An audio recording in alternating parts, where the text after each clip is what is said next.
Varadari Jaya Gopi Janavalabha Girivaradari Yashodanandana Braja Janaranjana Yashodanandana Braja Janaranjana Yamunatira Vanachari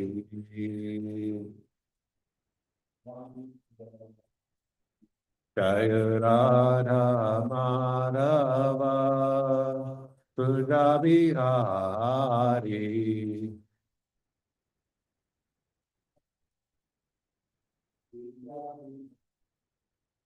Jaya Radha Madhava Puja Bihari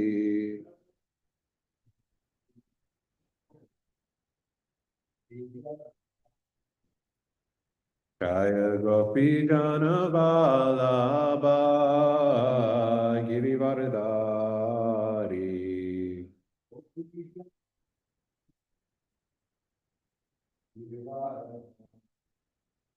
Jaya Gopi Jana Vallabha Girivardhari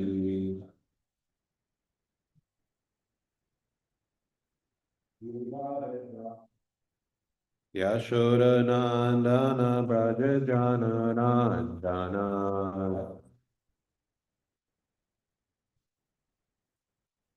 Yashodanandana Braja Janaranjana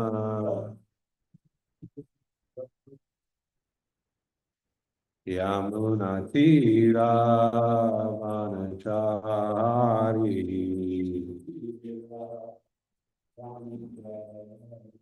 Yamunatira Vanachari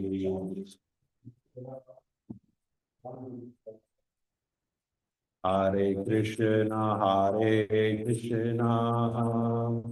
Krishna Krishna Hare Hare Hare Rama Rama Rama Hare Hare Hare Krishna Krishna Hare Hare Hare Rama Rama Rama Hare Hare Hare Krishna Krishna Krishna Hare Hare Hare Rama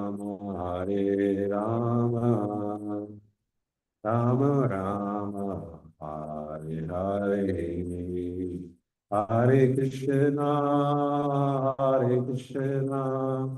Krishna Krishna Hare Hare Hare Rama Rama Rama Hare Hare Hare Krishna Krishna Krishna Hare Hare Hare Rama Rama Rama Hare Hare Jai Vishnupada Prahamsa Prabhupada Prabhupada Srimad, His Divine Grace, A.C. Bhaktivedanta Swami Maharaj Prabhupada Ki Jai. ISKCON founder Acharya Srila Prabhupada Ki Jai. Jai Vishnupada Parahamsa Prabhupada Acharya Srila Sada Srimad Bhaktisiddhanta Saraswati Goswami Maharaj Prabhupada Ki Jai. Grantaraj Srimad Bhagavatam Ki Jai. Nita Yod Vinande Hari Hari. Om Namo Bhagavate Vasudevaya. Om Namo Bhagavate Vasudevaya. Om Namo Bhagavate Vasudevaya. Reading from Srimad Bhagavatam, Canto 7, Chapter 3, titled Hiranyakashipu, Plan to Become Immortal, texts 19 and 20, which both have purports. but I was asked to read both of them, so I will. I'll do the repetition word for word for 19, and then just read the Sanskrit for 20, and then read the verses and purports. All right, so 19. Naitat purvar shayash chakur na karishyanti chapare nirambur darayat pranam kovaidivya samashatam. Naitat purvar shayash chakur na karishyanti chapare Nirambur Darayat Pranam Kovai Divya Samashatam Naitat Puravar Shayash Chakur Nakar Shanti Chapare Nirambur Darayat Pranam Kovai Divya Samashatam. And I'll just read 20 instead of repeating. Vyavasyayena tenena dushkarena manasvinam tapo nishte nan bhavatha jito hamditi nandana. All right, and then 19 word for word. Na, not. Etat, this. Purva rishaya. The stages before you, such as Brigu, Chakru, executed, Na, nor, Karish Yonti, will execute, Cha, also, Apare, others, Nerambu, without drinking water, Darayat, can sustain, Pranan, the life air, Ka, who, Vai, indeed, Divya Sama, celestial years, Shatam, 100. All right, translations and purports by His Divine Grace, A.C. Bhaktivedanta Swami Prabhupada, Srila Prabhupada Ki Jai. This is the translation for 19. Even saintly persons like Brigu, born previously, could not perform such severe austerities, nor will anyone in the future be able to do so. Who within these three worlds can sustain his life without even drinking water for 100 celestial years? And the purport for 19.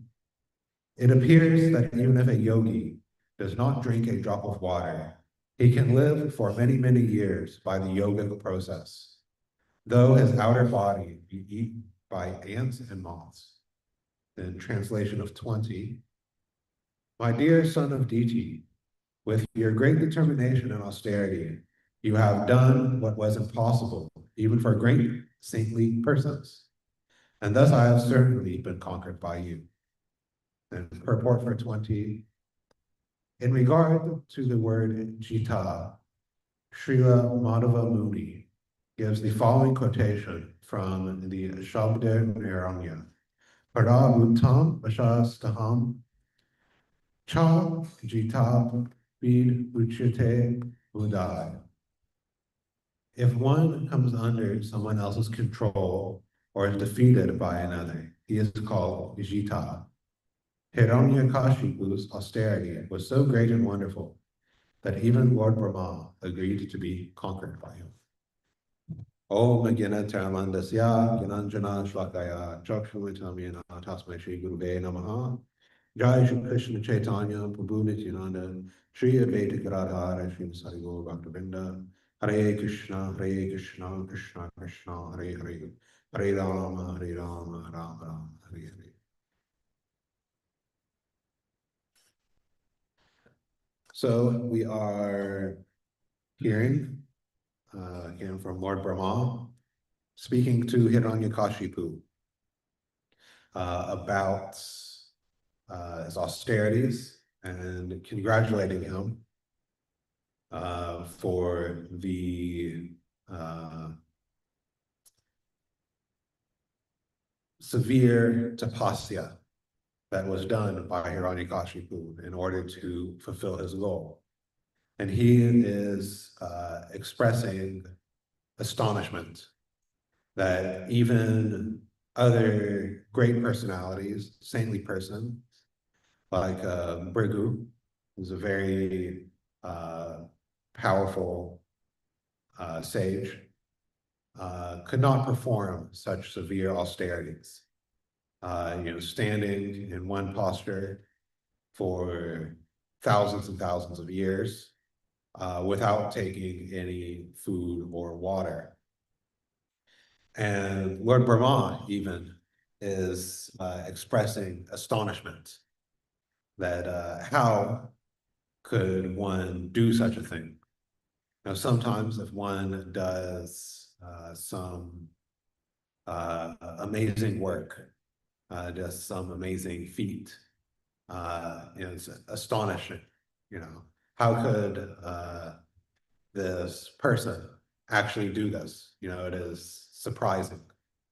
An example that comes to mind is, sometimes you hear of mothers when, their children end up trapped under a car, after a car accident or something.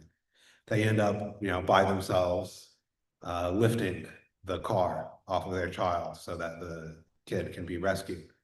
And it's an astonishing thing. There's just, some woman who might not even, like is not a bodybuilder or anything like that, just a normal housewife or something. But she is able to lift a car, which is a task that is impossible, even for, many men. Actually say for most people in general, whether man or woman, if you go out to our parking lot out back, and you say, lift this car, they would be unable to do it. But in the circumstances, some people can. Thus we are astonished because it is something out of the ordinary, that is something out of our experience. And just like Lord Brahma was astonished at Hiranyakashipu being able to maintain his life without drinking water for many, many years. And even though his body, his flesh and muscle and fat were eaten by ants and moths. Just like Lord Brahma was astonished at him being able to carry on his life and austerities in that condition, many, not most, modern persons would also be very astonished at hearing of such activities. If you go to a just, I guess, average Joe, or even a learned person, so-called learned person, in modern society, and tell them this story, this tale, this history of Hiranyakashipu performing austerities to such the degree that he did. They say, oh, it is simply mythology, that there is no way that any person could maintain their life without drinking water, eating food. And even if one does take those things, one cannot live for, hundreds of thousands of years.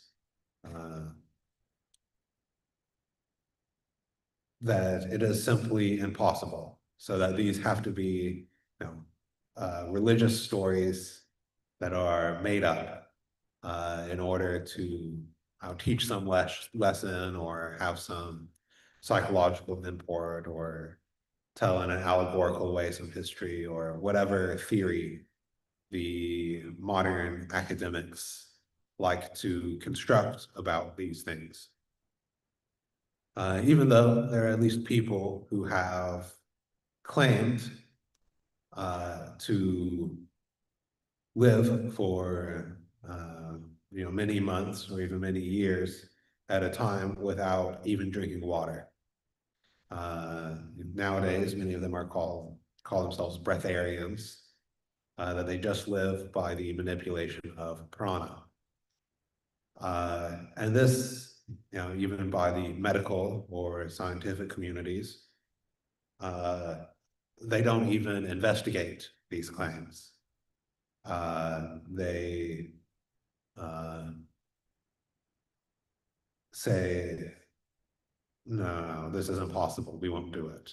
Usually they cite ethical concerns in that, oh, the test subjects will, undergo harm by doing this experimentation, so we can't do it. Of course, the test subjects were going to do it anyway, so you might as well investigate while they are performing these activities. But because it is outside of their experience, it's outside the experience of the materialists, it is out of hand rejected that these things cannot be, because we have not experienced things like this, and we have no conception of how this could operate. And this phenomenon repeats itself again and again.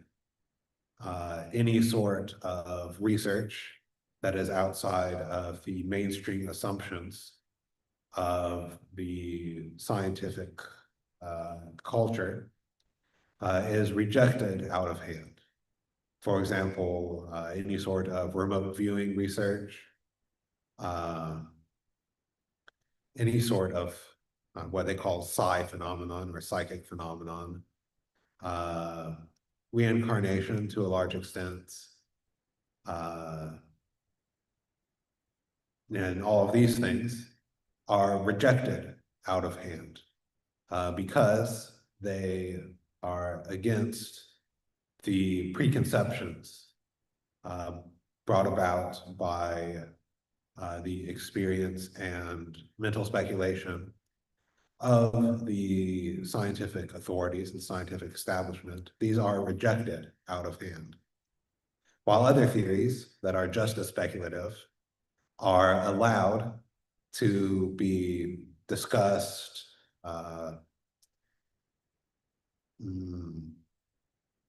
debated, given presentations at conferences even. For example, there's an idea that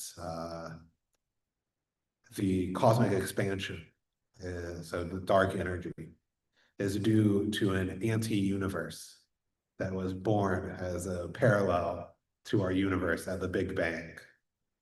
Just totally a speculative idea. There's practically no evidence for it at all. But the scientists who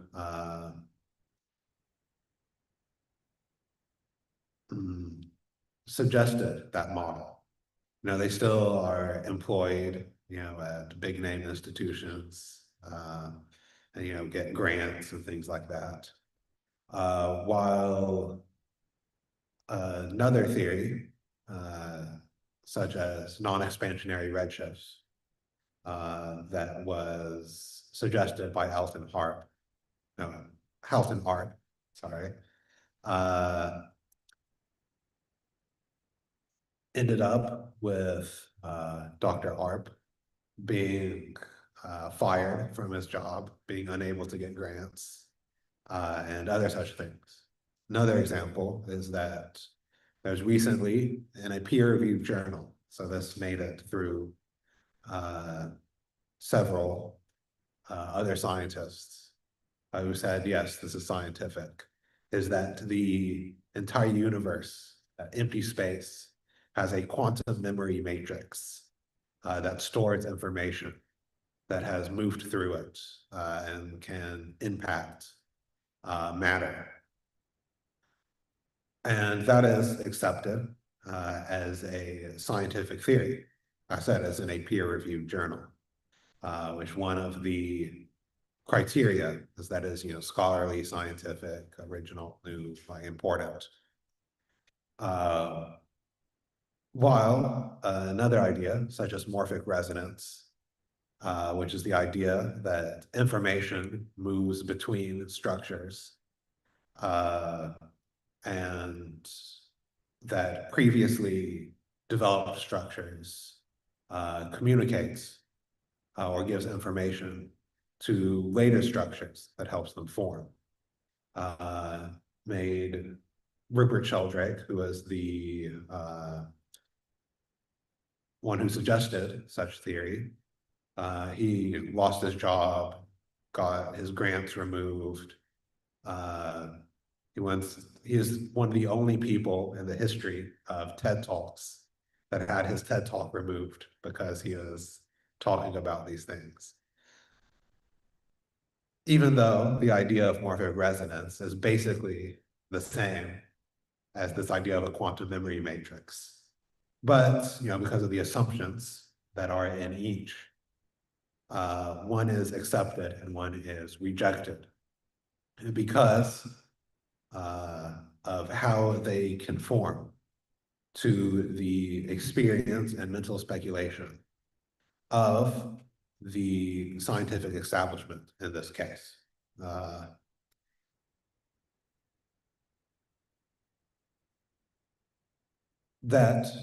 Because one conforms with the experience of the people who are considering things, it is accepted, and because the other doesn't, it is rejected.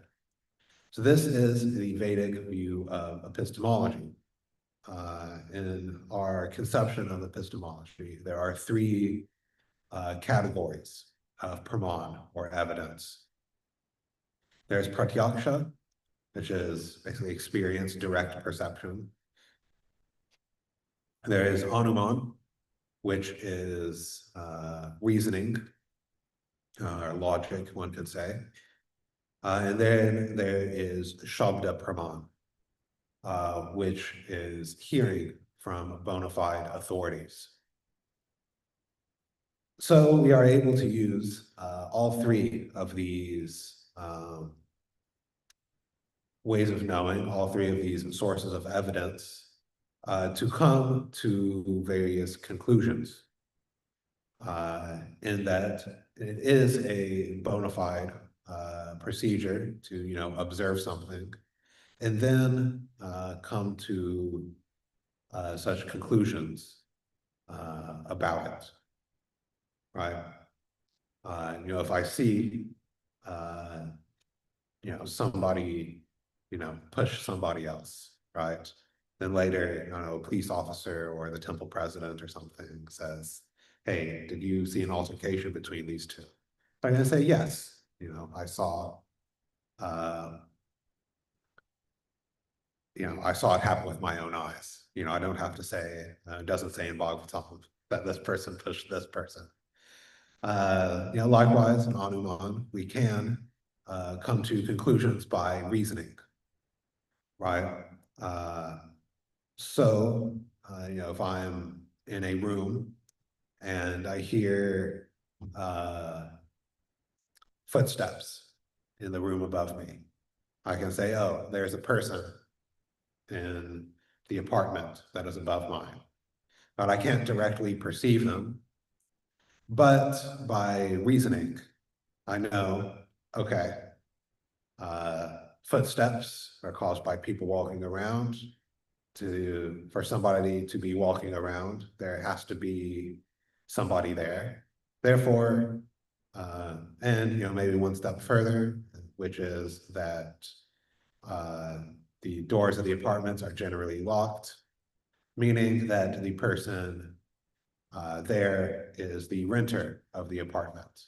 Therefore, the apartment above me is being leased.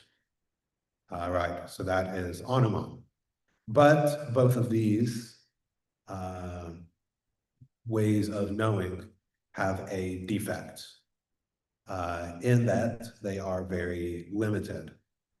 As I've been saying, that Pratyaksha is only able to give us knowledge within our own experience.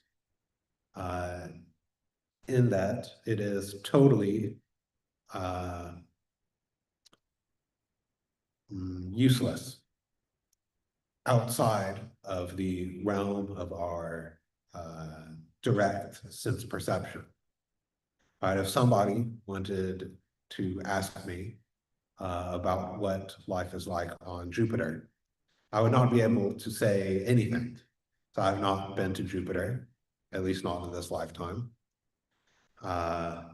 And so I cannot say what the conditions of life are like there, or even on this planet, or even in our day-to-day lives around us. It is possible, we do hear from scripture, from various scriptures, but even without that, we can say that it is possible, or at least that it is not logically impossible, that there are living entities around us, even intelligent living entities, that have bodies such that we cannot see them or interact with them through our normal sense perceptions. That is not logically impossible, that there are beings who, for a large part, live existences that are, in a certain sense, orthogonal to our physical bodies, our physical senses. So we might or might not have experienced such things. But just because we have not experienced them does not mean that they do not exist. And Anuman, logical reasoning, also is bound by the assumptions or the premises that one starts with. There's a well-known aspect of deductive reasoning, for example, which is the strongest form of reasoning, that if one starts with false premises, one can reach false conclusions. Right? If I start with the premise that Socrates is a giraffe, and I'll also start with the premise that giraffes have 4 legs, then I will conclude that Socrates has 4 legs, which is of course false, because obviously Socrates is not a giraffe. He is a man, and thus has 2 legs, and is mortal. So Pratyaksha and Anuman are considered subordinate to Shabda Praman, hearing. But one has to take one's knowledge, one's hearing, from authorized sources. And of course, we can say that even in the general case, or even from a practical epistemology, that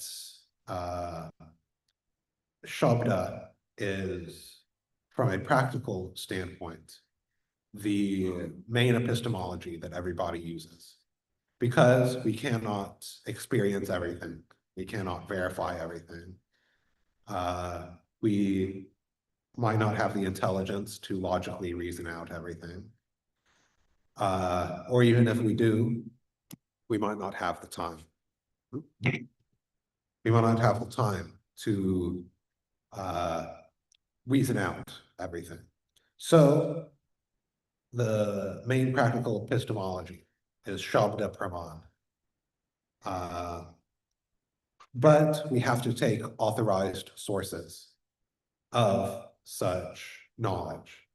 It is not that anything that anybody says ever is a proper source of knowledge about things. We have to search for sources of knowledge that are free from the four defects that all conditioned souls take on.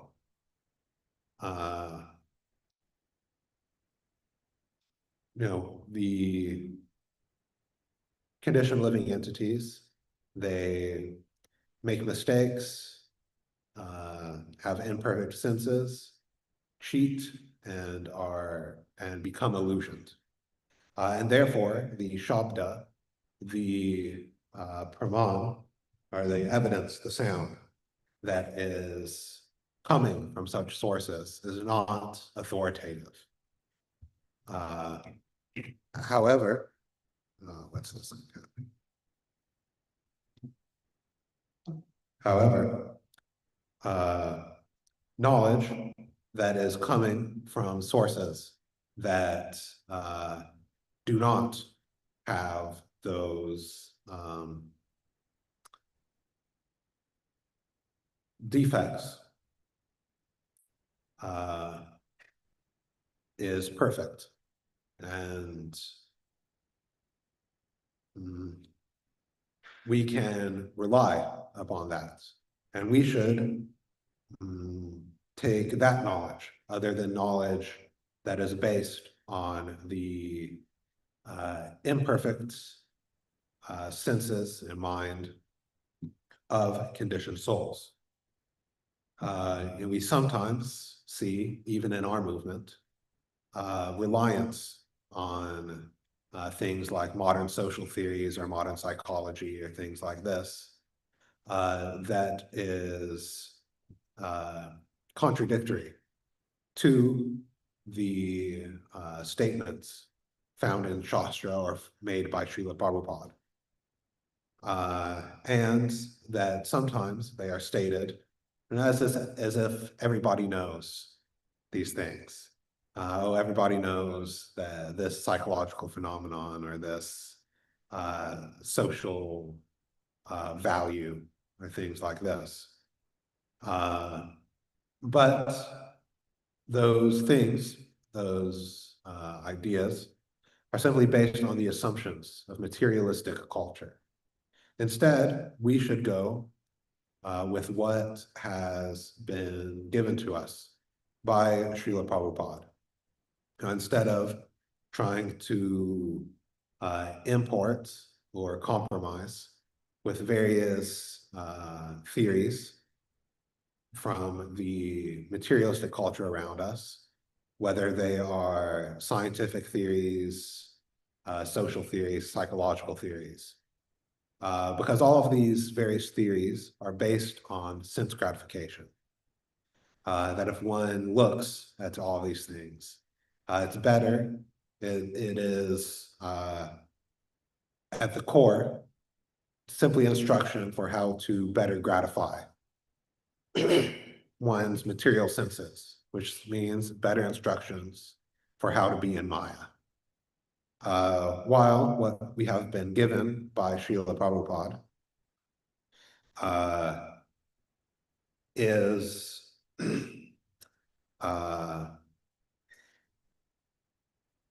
instructions for how to overcome sense gratification and how to serve Krishna,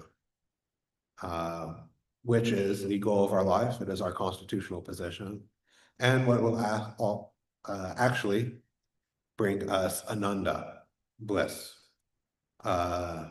which is different from mere sukha, just happiness on a material standpoint. Because sukha always comes with dukkha, misery. But ananda is beyond all of that. These various theories that are sometimes espoused might or might not bring us a sukha, but if they do, they will also bring us the dukkha. But we should try, as devotees, we should try to rise past this platform of happiness and distress to transcendental bliss. I will say, just before I end, that just in the point of fairness, that it is not that every single thing from these theories is always false or useless. But that if we are looking at these theories, we have to be very careful to make sure that we are not espousing things which contradicts the viewpoints of Srila Prabhupada and the Acharyas. So I will end here. We are ending class overall a bit early, earlier than usual. We'll be ending at 7:45, so we can do Guru Puja before greetings, which will be our schedule for all of Kartik. But I want to leave enough time for questions or comments. So we have about 8-ish minutes for that. If there is anything that people have. Nagari, I see you have appeared. Hare Krishna Prabhu. Happy Kartik. Thank you so much for the enlightening class. Thank So my you. question relates to the potency of austerities performed in bhakti as being the most supreme method of conquest. So, for example, we see this month we celebrate Mother Yashoda's conquest of Krishna. Through her love, she's able to bind Krishna. Everybody on this call as well has been conquered by a devotee of Krishna. So why is it that so my question is, why is it that the austerity of giving up your false ego? So we know the definition of bhakti sarvapadi vinamuktam. Giving up the false ego, giving up the designations, giving up everything, just like the gopis of Vrindavan. They just gave up everything just to be with Krishna. Why is this austerity um, like why is this austerity so potent that it just conquers any living entity? Like we've been conquered by Prabhupada, we've been conquered by a guru, because they've given up their conception, uh, any materialistic conceptions of themselves, and they just completely see themselves as, part and parcels of Krishna. So why is this austerity the most potent in all of existence? So why is the austerity?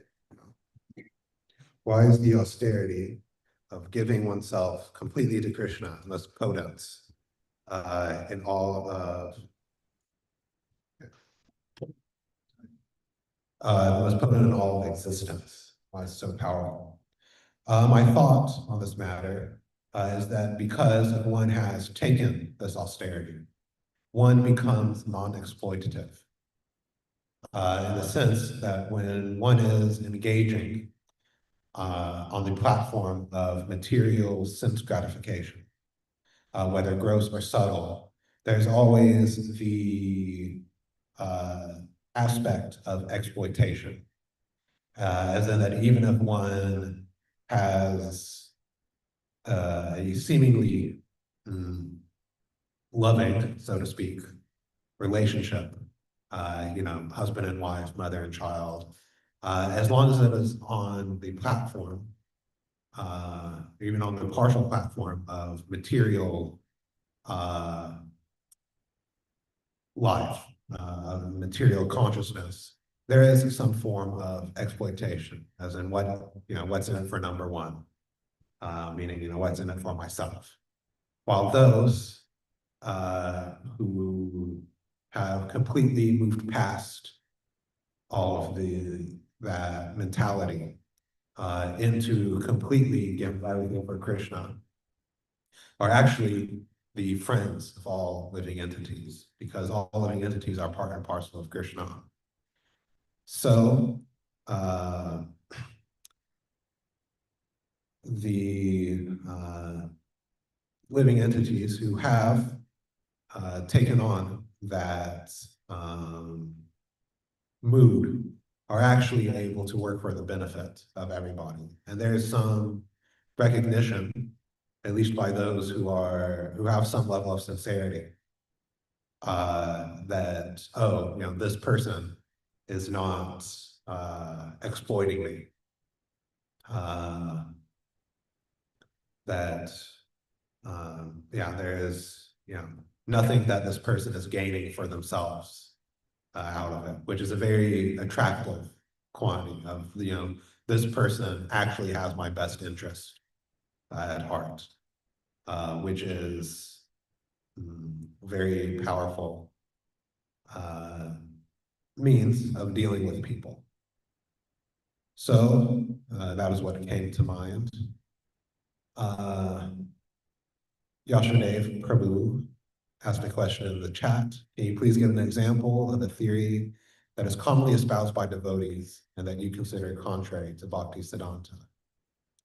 I can think of a lot of examples. We have like 4 minutes, so I don't want to be too controversial in the last few minutes, but one that comes to mind that I think might not make such a firestorm of controversy is that I've heard from many devotees, oh, we shouldn't be judging, everything, this modern psychological idea that, oh, everything that people are doing is okay. You shouldn't say whether, it's good or bad, or, they're just living their life and, they do what they do and we do what we do, and, we're all doing our thing.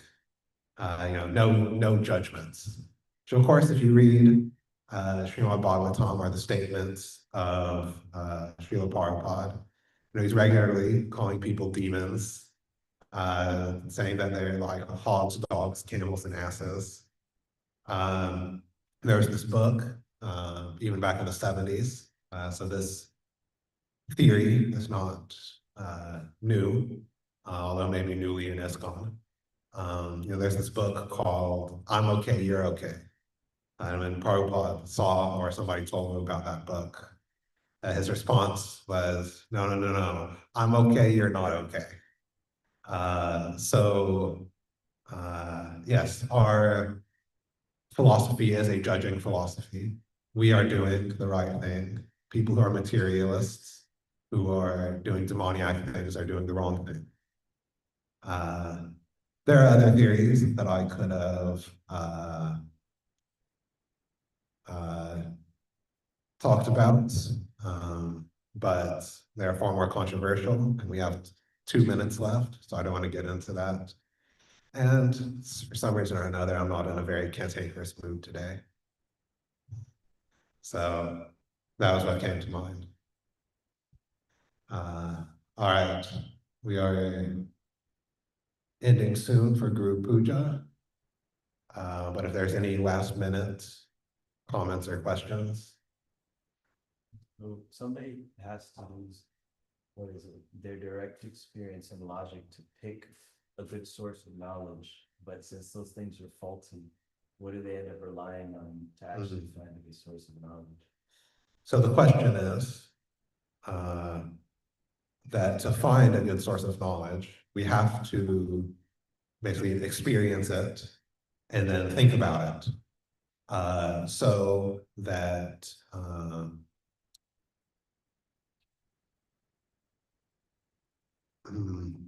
how does that work, given that these are imperfect sources of knowledge?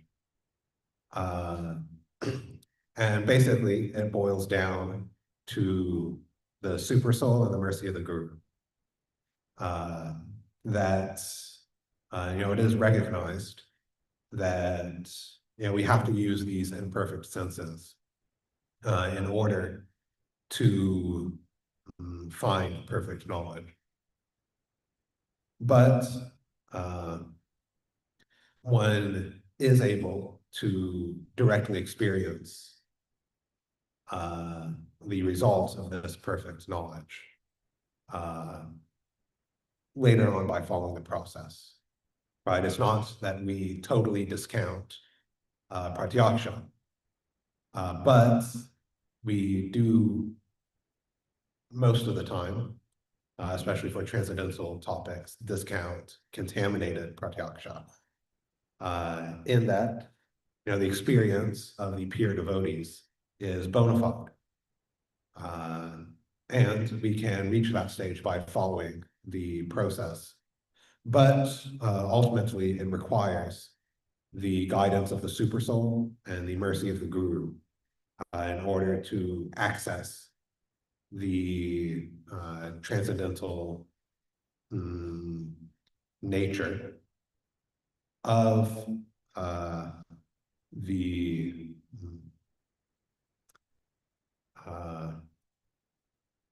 process of the sources of knowledge that we are coming to. So yeah, that's it. Mercy. Thanks. I just thought of another example to Yashadeva's question of theories that are sometimes espoused by devotees. So I've heard before, that's because of my association with scientific devotees.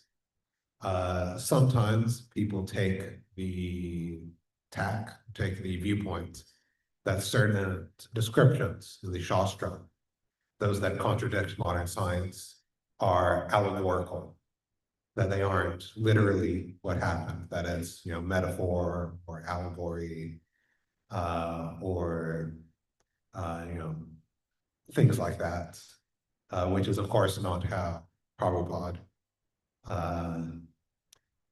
taught us to read Srimad Bhagavatam.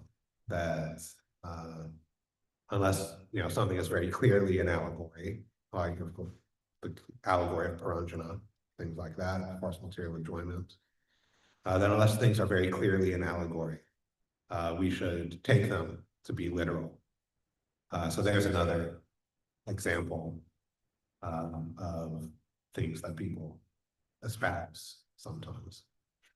Okay, we should end here so we have time to worship Prabhupada before the doors open.